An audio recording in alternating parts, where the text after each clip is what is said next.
Magandang umaga mula sa Pag-asa Weather Forecasting Center. Ito ng ating update sa binabantayan nating bagyo sa loob ng ating Philippine Area of Responsibility.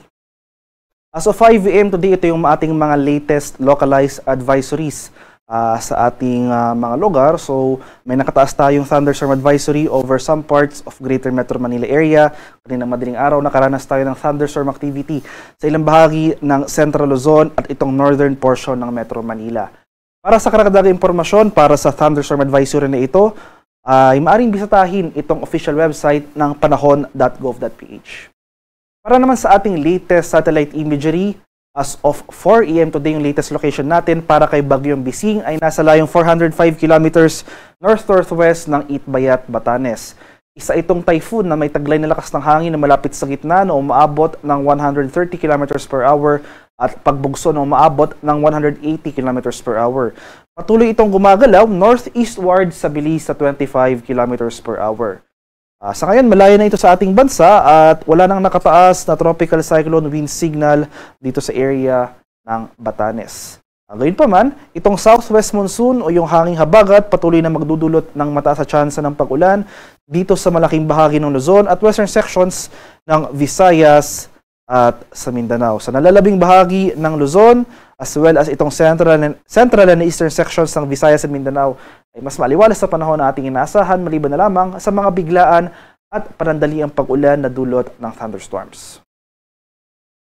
At ito naman yung ating latest track and intensity forecast para kay Bagyong Bising. So, kahapon, 11 PM yesterday ay muling pumasok ng ating Philippine Area of Responsibility itong sentro ng mata ni Bagyong Bising. At kinalaunan, 11:50 PM yesterday ay naglandfall ito sa southwestern portion ng Taiwan. So, sa kasalukuyan, binabaybay na ni Bising itong landmass ng Taiwan area. So, within the next 24 hours, magpapatuloy yung generally pahilagang silangan or northeastward na paggalaw ni Bising. So, patuloy nitong babaybayin ang landmass ng Taiwan. At mamayang umaga, after magpatuloy yung northeastward na paggalaw ni Bising, ay lalabas na ito ng ating Philippine Area of Responsibility. Particular na itong northern boundary ng PAR. Bukas naman, after magpatuloy yung northeastward na paggalaw ni Bising, magre-recurve naman ito northwestward at possible itong magkaroon ng pangalawang landfall dito sa landmass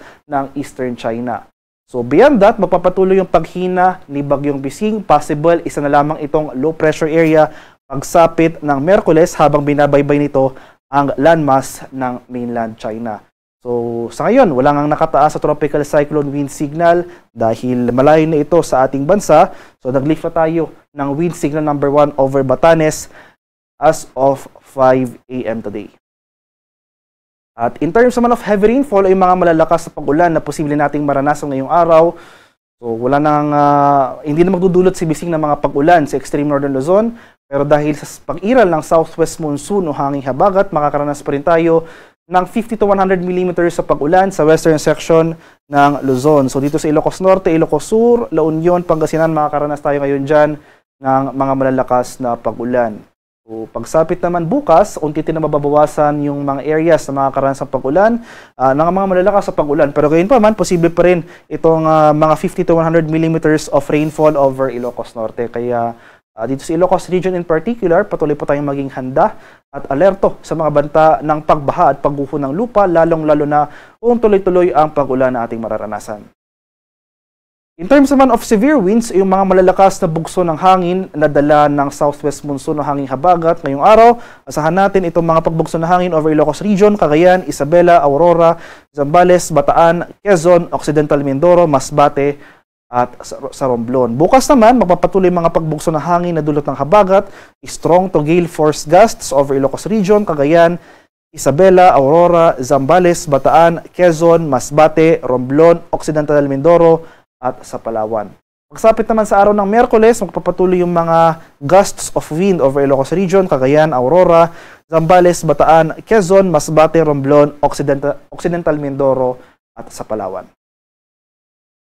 At para naman sa magiging lagay ng ating panahon ngayong araw dito sa Luzon, so muli itong area ng Ilocos Region, Cordillera Administrative Region, Cagayan Valley, buong Central Luzon, dito sa Metro Manila, Calabarzon at Mimaropa ngayong araw, saan nga natin itong mga kaulapan at mga kalat-kalat na pag-ulan, pakulog at pagkilat. So, patuloy po tayong maging handa sa mga flooding at landslide, especially nga itong areas ng Ilocos Region, Zambales at Bataan.